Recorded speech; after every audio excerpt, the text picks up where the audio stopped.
अस्सलाम वालेकुम सफ़ी न्यूज़ में खुश आमदीद। नाज़रीन, आज की इस वीडियो में हम आपके साथ सऊदी अरबिया की 3 अहम खबरें शेयर करेंगे जिसके बारे में जानना आपके लिए ज़रूरी है।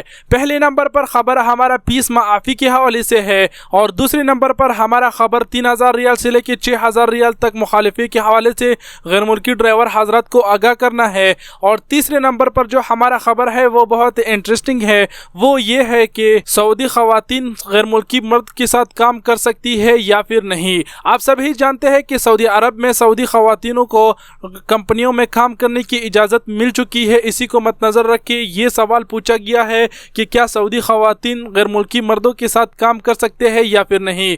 इसी के जवाब में शोरा के जज ने क्या बताया वही हम आपको बताएंगे। देखते रहिए वीडियो को लाजिम लास्ट तक। और वीडियो शुरू होने से पहले आपसे बता दे कि हो सके तो वीडियो को शेयर ज़रूर करें। और बिना ज़्यादा बातें किए हुए चलिए डायरेक्ट ये 3 खबरें आप लोगों के साथ में कवर कर देता हूँ। सबसे पहले जो है ना इकामा फीस माफ़ी के हवाले से ख़बर है, वो ये है कि आप सभी को मैंने एक हफ़्ता पहले एक वीडियो बना के दिया था जिसमें मैंने आप लोगों को कहा था कि सऊदी हुकूमत ने 5 साल के लिए सनती इदारों को ये इकामा फ़ीस माफ़ कर दिया। जो सनती इदारों में कारकुनान काम कर रहे हैं उन्होंने के लिए 5 साल के लिए इकामा फ़ीस माफ़ है। उसी पर अमल दरामद जो है ना कल 1 अक्टूबर तक शुरू हो चुका है, जिसकी बदौलत 7 लाख से ज़्यादा गैर मुल्कियों को फ़ायदा होगा। इस पर और ज़्यादा बातें नहीं करेंगे, आप समझ गए होंगे। बढ़ते हैं हमारे दूसरी खबर की तरफ। हमारा दूसरा खबर ये है कि 3000 से लेकर 6000 रियाल तक मुखालिफे के हवाले से ट्रैफिक डिपार्टमेंट की तरफ से ये खबर आई हुई है।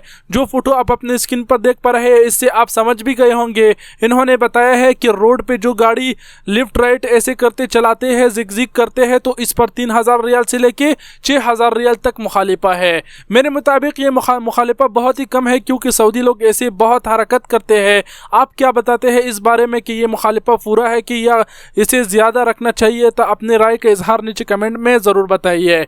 और अब बढ़ते हैं तीसरी नंबर खबर की तरफ। तीसरी नंबर खबर ये है कि क्या सऊदी ख़वातीन मर्दों के साथ गैर मुल्की मर्दों के साथ काम कर सकती है या फिर नहीं। इसी के जवाब में सऊदी मजलिस शूरा के रकन और अपील कोर्ट के जज शेख सुलेमान बिन अब्दुल्ला अल माजिद ने कहा है कि ख़वातीन अजनबी मर्दों के साथ काम कर सकते हैं। तायहम इसलिए ज़रूरी है कि वो मुनासिब लिबास और हिजाब की पाबंदी करे। तो जी हाँ नाजरीन, मजलिस शूरा के जज ने अल सुलेमान बिन अब्दुल्ला अल माजिद ने कहा है कि सऊदी ख़वातीन गैर मुल्की मर्दों के साथ कंपनियों में काम कर सकते हैं, लेकिन इसके लिए ज़रूरी है कि वो मुनासिब लिबास और हिजाब की पाबंदी करे। तो उम्मीद करता हूँ ये 3 खबरें आज के आप लोगों को समझ आ गए होंगे और आप लोगों को थोड़ा बहुत मालूमात मिल गया होगा। और आप सबके कीमती वक़्त का बहुत बहुत शुक्रिया। अपना बहुत सारा ख्याल रखिएगा। अल्लाह हाफिज़।